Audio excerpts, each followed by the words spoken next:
Dhurandhar movie చూసాము. Dhurandhar movie నుంచి మీకు ఏమర్థమైంది? బేసిక్గా ధురంధర్ మూవీలో ఒక 60,000 కోట్లు ఇండియా బయట నుంచి ఇండియా లోపలికి వస్తుందన్నమాట. దీనివల్ల ఏమవుతుంది? సప్లై ఆఫ్ నోట్ బాగా పెరుగుతుంది. అర్థమైందా? సప్లై ఆఫ్ నోట్ బాగా పెరగడం వల్ల వాట్ ఈస్ హ్యాపెనింగ్? సప్లై ఎక్కువైపోవడం వల్ల డిమాండ్ తక్కువైపోద్ది. సో ఎప్పుడైతే డిమాండ్ తక్కువ అవుతుందో, సప్లై ఎక్కువ అవుతుందో ఏమవుతుంది? ఇక్కడ ఏమవుతుంది? డిమాండ్ తగ్గడం వల్ల వాల్యూ పడుతుంది. అర్థమైందా? పర్చేసింగ్ వాల్యూ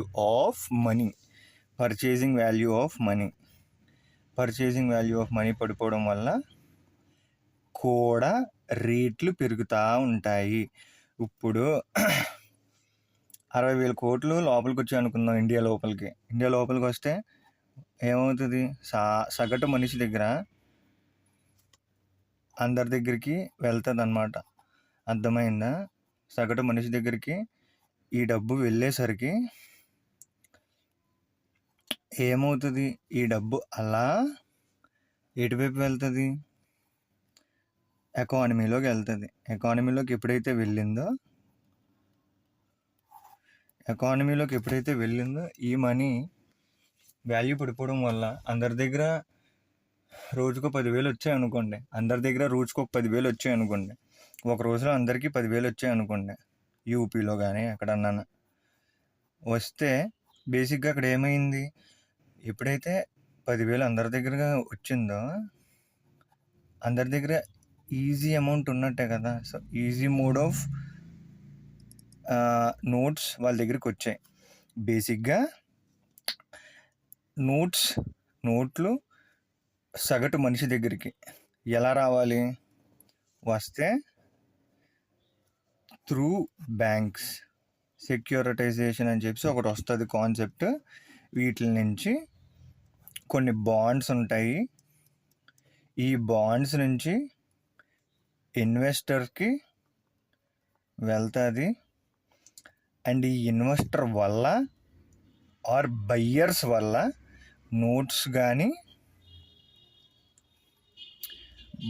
నోట్స్ అంటే ఏ టైప్ ఆఫ్ కరెన్సీ అయినా నోట్స్ కానీ ఆర్ బాండ్స్ కానీ క్రియేట్ అవుతాయి. ఓకేనా? ఇక్కడ ఏవైతే క్రియేట్ అయ్యాయో దీస్ ఈజ్ ఆరిజినేటర్. ఇది ఎస్పీవి కానీ బ్యాంక్ కానీ ఏదైనా అనుకోవచ్చు అన్నమాట. ఓకేనా? లేదా ఇది బ్యాంక్ అనుకుంటే ఇది ఒక టైప్ ఆఫ్ కంపెనీ అనుకోవచ్చు.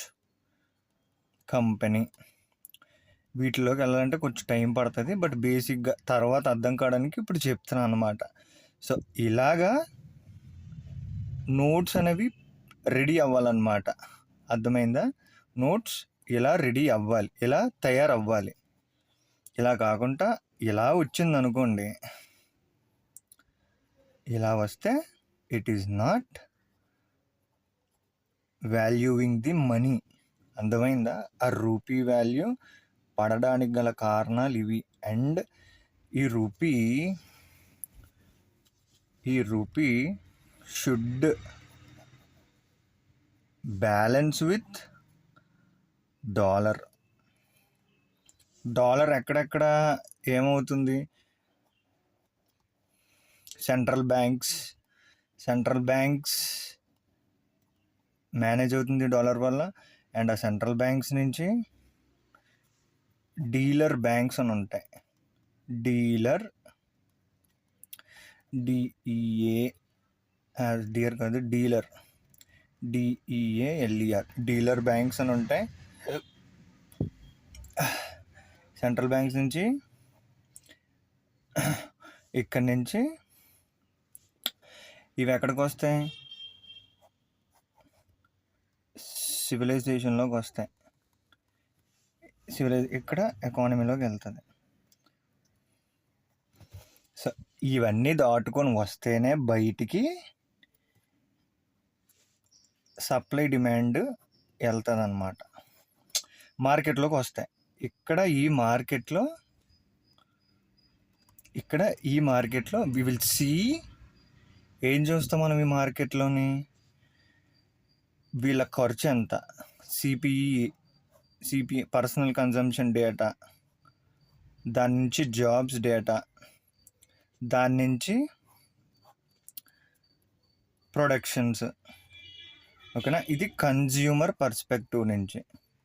It's all coming from consumer perspective.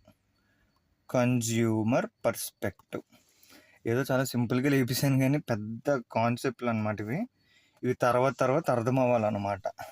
So ఇది స్కెచ్ అన్నమాట. ఈ స్కెచ్కి తగ్గట్టు మనం ప్రిపేర్ అయ్యి ఉండాలి. మనకి ఇవన్నీ అర్థం కావాలి అంటే కొంచెం టైం పడుతుంది. ఓకేనా?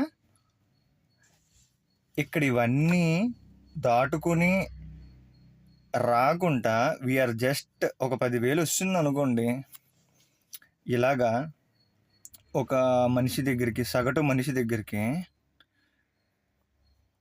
సో ఏమవుతుంది? అందరూ కొనుక్కుంటారు కదా, అందరూ సిలిండర్లు కొనుక్కుంటారు. అందరూ 10,000తో అంటే ఆ టైంలో కాదు, జస్ట్ చెప్తున్నా. అలాంటి సినారియో రెడీ. ఆ టైంలో ఏముంటాయి? టీవీలు, ఫ్రిడ్జ్లు ఇవన్నీ వస్తాయి 2008 ఆ టైంకి. సో ఆ టైంలో ఫ్రిడ్జ్లు, టీవీలు ప్రతి ఒక్కరి ఇంట్లో ఉంటాయి. చూడండి, ఆ టైంలో టీవీలు, ఫ్రిడ్జ్లు ప్రతి ఒక్క ఇంట్లో ఉన్నాయి అనుకోండి. కరెంటు బిల్లు అర్థమవుతుందా? కరెంటు బిల్లు కట్టుకోవాలి.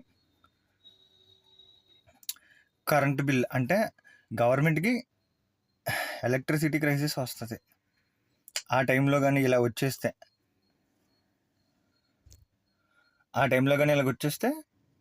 ఎలక్ట్రిసిటీ క్రైసిస్ వస్తుంది. అండ్ వాటితో పాటు ఎలక్ట్రిసిటీతో పాటు చుట్టుపక్కల ఏటేటి ఉన్నాయో అవన్నీ వస్తాయి అన్నమాట బయటికి. అర్థమవుతుందా? ఇదొక టైప్ అన్నమాట. సో ఇలా కాకుండా ఒక కరెక్ట్గా రావాలి అంటే ఒక మనిషికి డబ్బులు ప్రాపర్గా ఒక సిస్టమ్ ఉంటుంది. ఆ సిస్టమ్ నుంచే రావాలి. సిస్టమ్ దాటి పాకిస్తాన్ నుంచి కానీ ఎక్కడి నుంచైనా వచ్చిందంటే ఇంటూ ది ఇండియా, అది ఒక పెద్ద ఫ్లా క్రియేట్ చేస్తున్నట్టు. ప్రతి ఒక్కళ్ళలో 10,000 కదా వస్తున్నాయి అని చెప్పి అని అనుకుంటాం. ప్రతి ఇంట్లో చాలా చాలా ఎక్కువగా డిస్ట్రాక్షన్ అవుతుంది. ఆ డిస్ట్రాక్షన్ చాలా ఘోరంగా, చాలా ఎక్కువ కొరతలో ఎకానమీకి డిస్టర్బ్ అవుతుంది అన్నమాట. సో అది పట్టించుకొని అజిత్ దోవల్ గారు ఎవరైతే ఉన్నారో, Ajit Doval,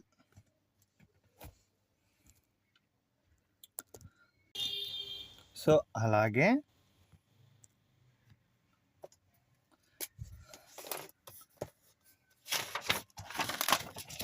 so in the same way ఏమవుతుంది, అజిత్ దోవల్ గారు ఏమాపారు? ప్రతి ఒక్కరి దగ్గర 10,000 ఉండడం వల్ల ఆ టైంలో ఎలక్ట్రిసిటీ కాస్ట్ సడన్గా పెరుగుతుంది. మనం అప్పటికి ఇంకా రెడీ అవ్వలేదు సరిగ్గా. అప్పటికి ఇంకా ఇంటర్నెట్ రెవల్యూషన్ అవుతుంది, అందులోనే ఉన్నాము.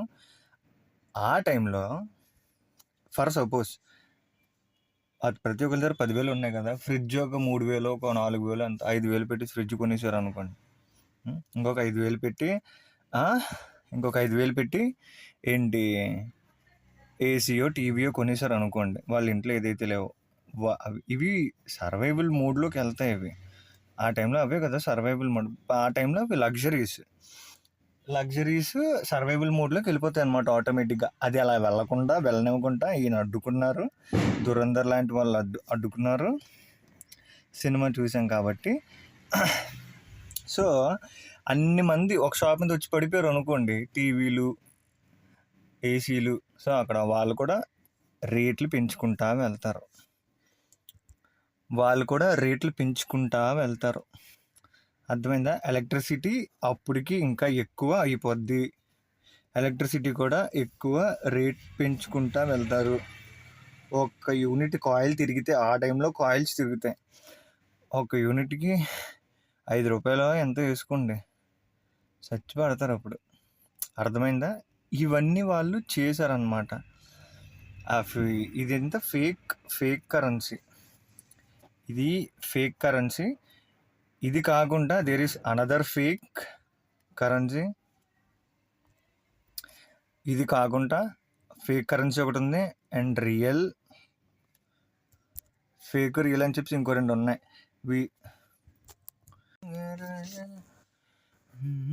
So in the same way వాళ్ళు అంత అమౌంట్ని ఆపేరు కనుక ఆ టైంలో మనకి అంటే ఇప్పుడు వస్తున్న ఎలక్ట్రికల్ క్రైసిస్ అప్పుడు ఒక చిన్న డిప్ వచ్చేది అనమాట. సడన్గా ఏంటి ఎలాగ వస్తుంది అని చెప్పి సడన్గా అంతా ఎందుకు వస్తుంది అని చెప్పి ఒక ఐడియాతోని వాళ్ళు బ్యాక్ రివర్స్ ఇంజనీరింగ్ చేసుకుంటూ వెళ్తే దొరుకుతాయి. కాకపోతే అది ప్రూవ్ చేయలేము. ఈ లోపు మనకు దెబ్బలు పడిపోతూ ఉంటే మన ఎకానమీకి ఆ టైంలో వెంటనే డిమానిటైజేషన్ చేయడం వల్ల it helped us and it saved us our future కూడానా. సో ఇప్పుడు రూపీ వాల్యూ 93 రూపాయలకి వెళ్ళిపోయింది కంపేర్ టు డాలర్. ఓకేనా, ఒక డాలర్ 100 రూపాయలు, 100 రూపీస్ అంటున్నారు. $1 ఈక్వల్స్ టు